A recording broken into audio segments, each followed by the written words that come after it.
Friends, இன்னைக்கு நம்ம சேனலில் களியும் கருவாட்டு குழம்பு எப்படி செய்யறதுன்னு பார்க்கலாம். ஃபர்ஸ்ட் கருவாட்டு குழம்புக்கு தேவையான பொருட்கள் தான் சொல்லிடுறேன். 100 கிராம் சின்ன வெங்காயம் எடுத்திருக்கேன்,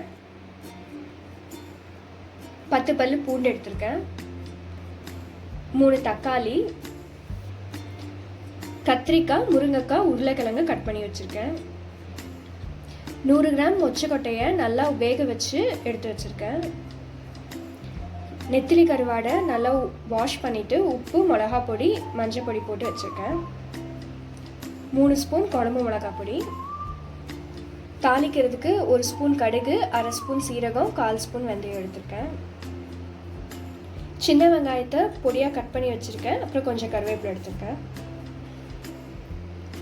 இது கொள்ளு தண்ணி. கொள்ளை ஓவர் நைட் ஊற வச்சு அதை நல்லா வேக வச்சு அதோட தண்ணி எடுத்து வச்சுருக்கேன். இப்போது எப்படி செய்கிறதுன்னு பார்த்துடலாம். இப்போ குழம்புக்கு மசாலா ரெடி பண்ணிடலாம். ஃபஸ்ட்டு ஒரு பாத்திரம் வச்சு அதில் நல்லெண்ணெய் ஊற்றுறேன்.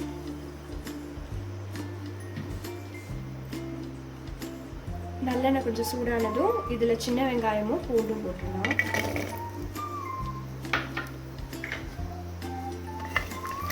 இது கொஞ்சம் நல்லா வதங்கட்டும். வெங்காயமும் பூண்டும் நல்லா வதங்கிடுச்சு. இப்போ தக்காளி சேர்த்துக்கோங்க.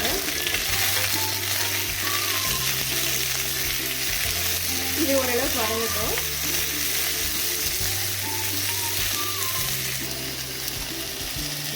தக்காளி நல்லா வதங்கிடுச்சு.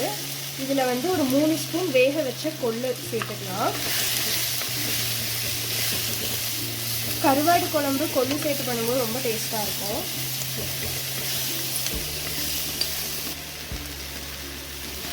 இப்போ எல்லாமே நல்லா வதங்கிடுச்சு. இப்போ ஸ்டவ் ஆஃப் பண்ணிவிட்டு நீங்கள் குழம்பு தூளை சேர்த்துருங்க.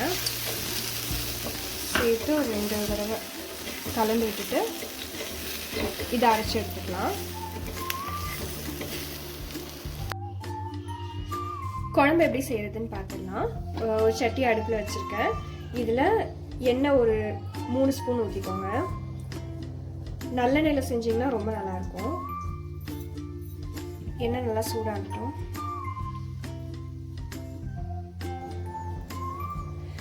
எண்ணெய் நல்லா சூடாயிடுச்சு. இப்போ நம்ம எடுத்து வச்சிருக்க கடுகு, சீரகம், வெந்தயத்தை ஆட் பண்ணிடலாம். இதெல்லாம் நல்லா பொரிஞ்சு வரட்டும்.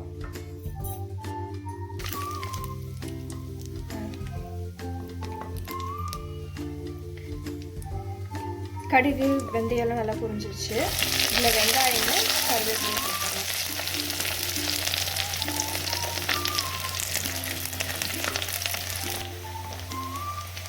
இப்போ வெங்காயம், கருவேப்பிலெலாம் நல்லா வதங்கிடுச்சு. இப்போ நம்ம அரைச்சி வச்ச மசாலா சேர்த்துக்கலாம்.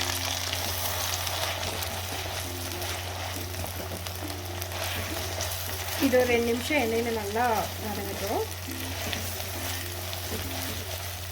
குழம்பு மிளகாப்பொடி இல்லைன்னா நீங்கள் 2 ஸ்பூன் மிளகாத்தூள், தனி மிளகாத்தூளும் 3 ஸ்பூன் மல்லித்தூளும் சேர்த்துக்கோங்க. மசாலா இப்போ நல்லா வதங்கிடுச்சு. இதில் நம்ம எடுத்து வச்சுருக்க காயெல்லாம் சேர்த்துடலாம்.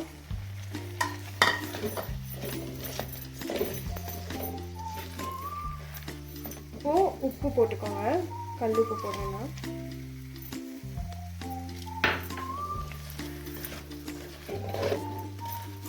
போட்டு நல்லா கலந்து விட்டுட்டு நம்ம எடுத்து வச்சிருக்க கொள்ளு தண்ணியை சேர்த்துறேன்.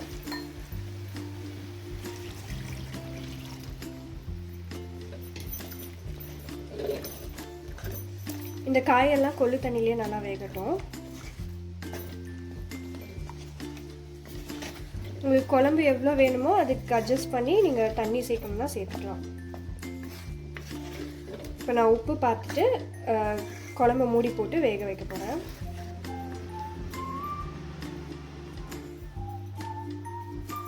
நான் உப்பு காரெல்லாம் சரி பார்த்துட்டேன். இப்போ காய் ஒரு 80% நல்லா வேகட்டும். அதுக்கப்புறம் நம்ம மொச்சக்கட்டையும் கருவாடையும் சேர்த்துடலாம். நான் மூடி போட்டு வேக வைக்கிறேன். காய் வெந்துட்டுருக்கு. நம்ம சைடில் ஃபஸ்ட்டு கருவாடை வறுத்து எடுத்துக்கலாம். அதுக்கு ஒரு தட்கா பேன் வச்சுருக்கேன். அதில் நல்லெண்ணெய் ஊற்றிக்கலாம்.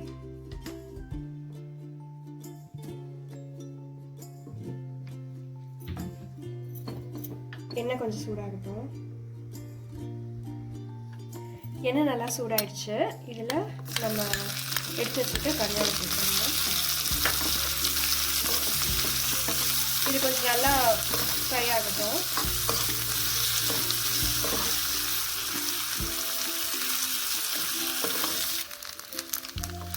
கருவாடு இப்போ நல்லா ஃப்ரை ஆகிடுச்சு. இப்போ இதை எடுத்து வச்சிடலாம்.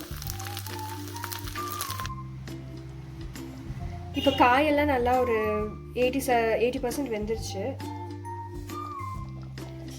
நெல்லிக்காய் சைஸில் புளி எடுத்து அதை கரைச்சி வச்சுருக்கேன். அது தண்ணியை சேர்த்துருங்க. அது கூட மொச்சக்காய் சேர்த்துடலாம். நம்ம வறுத்து வச்சுருந்தோம் இல்லையா கருவாடு, அதையும் சேர்த்துடலாம்.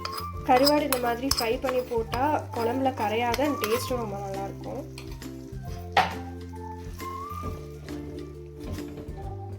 எல்லாத்தையும் கலந்து விட்டு மூடி போட்டு ஒரு 5 நிமிஷம் வேக வச்சுக்கலாம். நம்ம கருவாடு மொச்சக்கொட்டெல்லாம் போட்டு 5 நிமிஷம் ஆச்சு.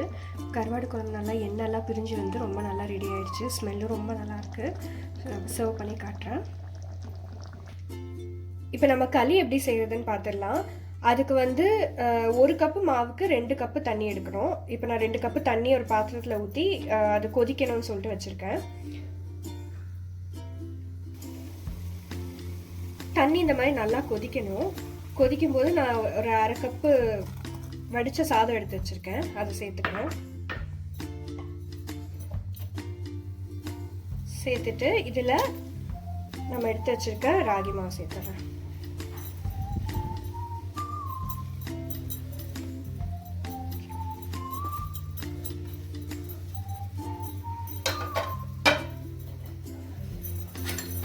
சேர்த்துட்டு இதை நல்லா கைவிடாமல் கிண்டணும். இப்போ கைவிடாமல் நல்லா கிண்டியாச்சு.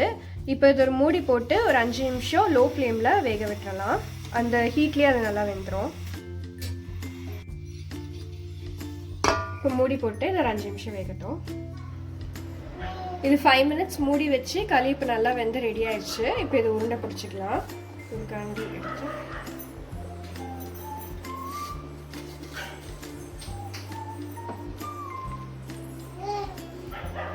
உங்களுக்கு எந்த சைஸில் வேணுமோ அந்த அளவுக்கு எடுத்துக்கோங்க.